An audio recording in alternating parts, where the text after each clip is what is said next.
नमस्कार। एक बार परम ज्ञानी महाकश्यप की भेंट महात्मा बुद्ध के साथ हुई और उन दोनों की ये भेंट आज के वक्त में अपने लिए एक बहुत ही आवश्यक एक शिक्षा देके जाती है। वो ये है कि गहनतम ध्यान की अवस्था किस तरह सरलता से प्राप्त की जाए। महाकश्यप काफी विद्वान थे, शास्त्रों का उनके पास भरपूर ज्ञान था।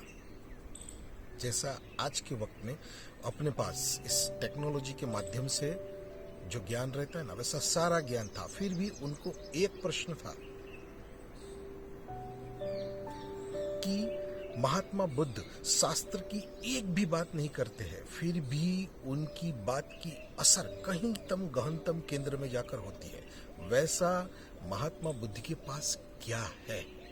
वो महात्मा बुद्ध को कहते भी थे कि आप कहीं सुनी बातें नहीं कहते हो, आप जो कहते हो ना वो अनुभव के आधार पर कहते हो। और इसी एक बात के साथ वो महात्मा बुद्ध के संघ में जुड़ गए और भिक्षु बन गए। महात्मा बुद्ध पहचान गए थे कि ये सीकर है। एक साल महात्मा बुद्ध के साथ रहते उस महात्मा बुद्ध के पीछे उस अवस्था को धीरे धीरे पहचानने लगे। और एक दिन महात्मा बुद्ध संघ के बीच आए, सारे भिक्षु बैठे हुए थे। महात्मा बुद्ध ने आकर एक सफेद कमल का फूल सब की तरफ घुमाया और उस कमल के फूल को महाकश्यप की तरफ रखकर ऐसे मोड़ दिया और इधर महाकश्यप की आंखों से आंसू निकलने लगे। ये जीवंत गुरु जब भी इस धरती पर रहते हैं ना, तो उनके माध्यम से एक गहनतम ध्यान की अवस्था इस धरती पर रहती है। तो जब तक वो इस धरती पर है तब तक एक ध्यान की अवस्था इस धरती पर है, परम ध्यान की अवस्था, एक फ्रीक्वेंसी जो गहनतम ध्यान में ले जाए वो इस धरती पर है। जैसे ही वो देह छोड़ते हैं कि वो गहन ध्यान की अवस्था ऊपर चली जाती है। इस बात को महाकश्यप पहचान गए थे, इसलिए वो महात्मा बुद्ध को उस क्षण पूर्णतः समर्पित हो गए। और जैसे ही उनके साथ जुड़े कि महात्मा बुद्ध में से वो अवस्था महाकश्यप में चली गई। माने जो ध्यान एकदम सरलतम है, जो अपने को आज कॉम्प्लिकेटेड लग रहा है, जो आज अपने को एकदम विकट लग रहा है, कठिन लग रहा है, जो ध्यान, वो ध्यान कठिन तब तक है क्योंकि वो एक अवस्था है।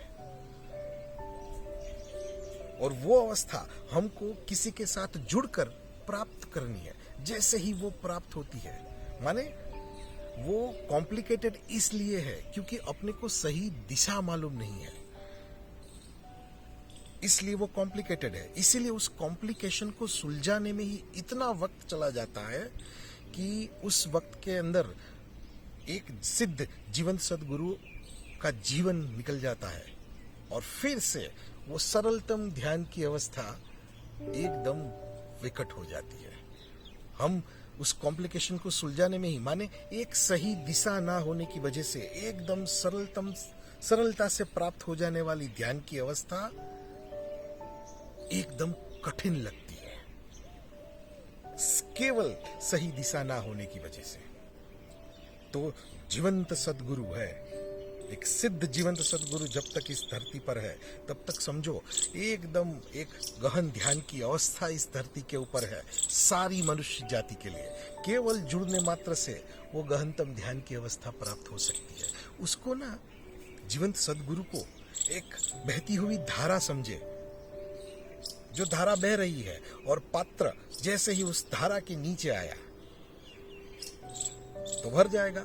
और जब वो धारा बह ही नहीं रही है तब पात्र कहीं पर भी रखो कोई फर्क नहीं पड़ता है, धारा ही नहीं बह रही है।